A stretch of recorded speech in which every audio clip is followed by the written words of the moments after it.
Welcome to education temple, आपका अपना learning platform. आज का सेशन है पद सूरदास। तो नोटबुक रेडी रखिए, फोकस बनाए रखिए और वीडियो को एंड तक जरूर देखिए। और हाँ, जो लोग नए हैं चैनल को सब्सक्राइब कर लीजिए ताकि आपको हर इंपॉर्टेंट क्लास का नोटिफिकेशन सबसे पहले मिले। चलिए शुरू करते हैं बिना टाइम वेस्ट किए।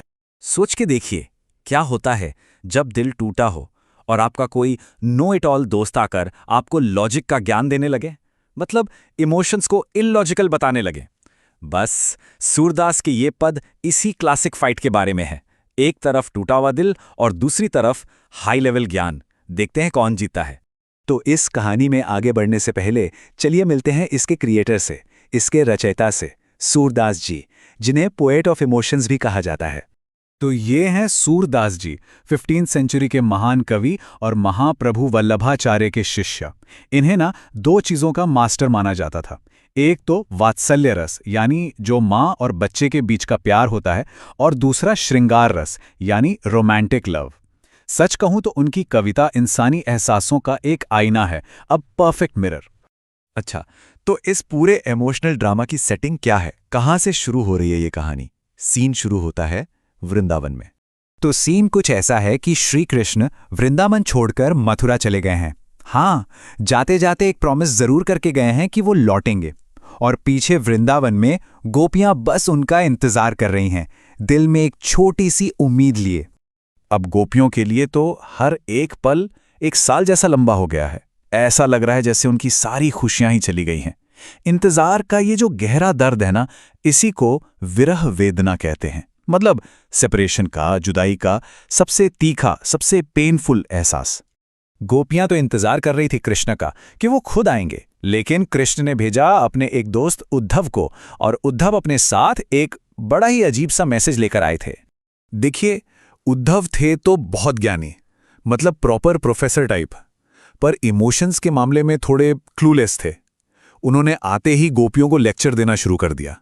कहने लगे, अरे कृष्ण को भूल जाओ और निर्गुण ब्रह्म की पूजा करो, यानी एक फॉर्मलेस गॉड की मेडिटेशन करो। ये तो बिल्कुल वैसी बात हो गई जैसे किसी के टूटे दिल पर लॉजिक का बैंडेड लगा रहे हों। लेकिन क्या गोपियां चुप बैठने वालों में से थीं? बिल्कुल नहीं। उनका जवाब सुनकर ना उद्धव के लिटरली होश उड़ गए। उनका जो पहला पद है वो तो आग है, आग, मतलब तीखे सार्काज्म से भरा हुआ। गोपियां कहती हैं, उद्धव तुम हाओ अति बड़ भागी, मतलब अरे उद्धव तुम तो बड़े किस्मत वाले हो। लेकिन ये कोई तारीफ नहीं थी, ये एक सॉलिड ताना था। उनका कहना था, तुम इसलिए लकी हो क्योंकि तुमने कभी प्यार का धागा महसूस ही नहीं किया, इसीलिए तुम इस दर्द को क्या ही समझोगे। और अपनी बात को प्रूव करने के लिए उन्होंने दो जबरदस्त एग्जाम्पल्स दिए। पहला, जैसे कमाल का पत्ता पूरा ही नेपात, पानी में रहता तो है पर गीला नहीं होता। और दूसरा, जैसे तेल की मटकी, तेल की गागरी, पानी में डुबो दो पर उस पर पानी की एक बूंद भी नहीं ठहरती। वो कह रही हैं, बिल्कुल वैसे ही उद्धव कृष्णा के इतने पास रहकर भी उनके प्यार से बिल्कुल अनजान हैं। क्या बात है। फिर वो अपनी हालत बताती हैं उद्धव से कंपेयर करके। कहती हैं, हम तो कृष्ण से ऐसे जुड़े हैं जैसे गुड़ से चींटियां चिपक जाती हैं। गुड़ चांटी ज्यों पागी, भले ही हमारी जान चली जाए पर हम उन्हें छोड़ नहीं सकती। ये उनके अटूट, मतलब अनब्रेकेबल प्यार को दिखाता है। तो पहले पद में गुस्सा था, सरकाज़म था, ताने थे। अब दूसरे पद में गोपियां अपने दिल का वो गहरा दर्द, वो निराशा, वो डिसअपॉइंटमेंट जाहिर करती हैं। गोपियां कहती हैं, मन की मन ही मांझ रही, मतलब हमारे मन की बात, हमारे दिल की सारी डिजायर्स मन में ही रह गई। सोचो वो कृष्णा से कितना कुछ कहना चाहती थीं, पर अब उनकी सारी उम्मीदें, सारे एहसास बस दिल के अंदर ही कैद होकर रह गए हैं। मतलब उद्धव तो आए थे उनका दर्द कम करने, उन्हें शांत करने, पर उनका ये योगा का मैसेज, इसने तो आग में घी का काम कर दिया। उनकी विरह की आग, यानी सेपरेशन का जो फायर था, वो शांत होने के बजाय और ज्यादा भड़क उठी। और अब आती है बारी फाइनल रोस्ट की। तीसरे और चौथे पद में गोपियां उद्धव के ज्ञान की, उनके लॉजिक की लिटरली धज्जियां उड़ा देती हैं। और इस बार वो बिल्कुल डायरेक्ट हैं, नो मोर सरकाज़म, सीधी बात। यहां वो एक बहुत ही खूबसूरत एनालॉजी देती हैं। वो कहती हैं, हमारे हरी हारिल की लकड़ी, मतलब हमारे लिए कृष्णा हारिल बर्ड की लकड़ी जैसे हैं। पता है, हारेल एक ऐसा पक्षी है जो हमेशा ऑलवेज अपने पंजों में एक लकड़ी दबाए रखता है, उसे कभी नहीं छोड़ता। गोपियों के लिए कृष्णा वही लकड़ी हैं, वही एकमात्र सहारा हैं। वो कहती हैं, हम तो दिन रात जागते सोते बस कन कन का जाप करते रहते हैं, हमारा तो कांस्टेंट चैंट ही वही है। ऐसे में उद्धव का ये योग का मैसेज उन्हें एकदम करुई ककरी यानी कड़वी ककड़ी जैसा लगता है। वो सीधा बोलती हैं, ये ज्ञान उन लोगों को जाकर दो जिनका मन चक्री की तरह घूमता रहता है, चंचल है। हमारा मन तो एक जगह फिक्स है, कृष्ण में स्थिर है।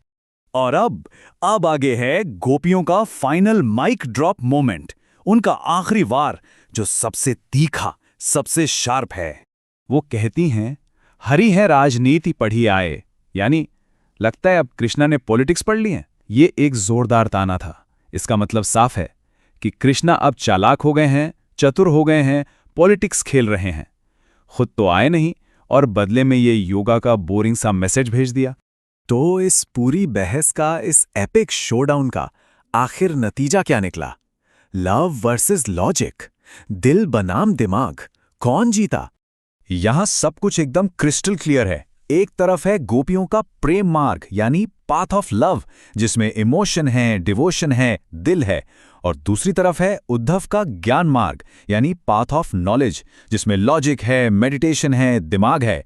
और सूरदास ने बिल्कुल साफ दिखा दिया है कि इस लड़ाई में जीत हमेशा सच्चे प्यार की ही होती है, सूखे ड्राई ज्ञान की नहीं। Winner the gopis. तो ये कविता अपने पीछे एक बहुत बड़ा सवाल छोड़ जाती है। आखिर ज्यादा शक्तिशाली, ज्यादा पावरफुल कौन है, दिमाग या दिल, द हेड और द हार्ट? इस पर जरूर सोचना। तो दोस्तों, आज का सेशन यहीं तक था। मुझे उम्मीद है आपको सब कुछ क्लियर हो गया होगा। अगर वीडियो पसंद आया हो तो लाइक, शेयर और सब्सक्राइब जरूर कीजिए। आपका एक क्लिक हमें और बेहतर कंटेंट लाने के लिए मोटिवेट करता है। मिलते हैं नेक्स्ट क्लास में एक नए कॉन्सेप्ट के साथ। तब तक के लिए keep learning, keep growing and stay positive. और हाँ, कमेंट करके जरूर बताएं कि आपको नेक्स्ट कौन सा चैप्टर चाहिए। Keep learning with education temple.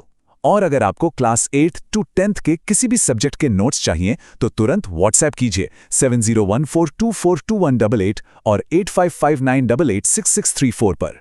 यह सेशन था एजुकेशन टेम्पल की तरफ से, जहां हम स्टूडेंट्स को फैमिली के जैसे समझते हैं और एजुकेशन को एक इमोशन बनाते हैं। रब्बे करम,